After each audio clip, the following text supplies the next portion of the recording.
Hello everyone, in this quick video I'm going to show you how you can easily disable Windows 11 widgets board.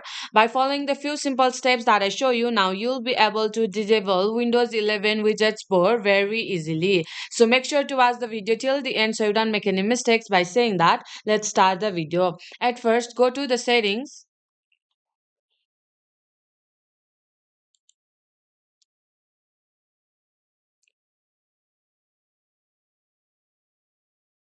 and tap on personalizations and scroll down, and here you can see the option of taskbar. Tap on that. In the first box, you will see the option of widgets. You have to disable the option of widgets. Then you'll be able to disable Windows 11 widgets board. So, my friend, that's it. If you find this video helpful, even 1%, consider subscribing and leave a like. I'll be back with another problem solving video like this. Thanks for watching.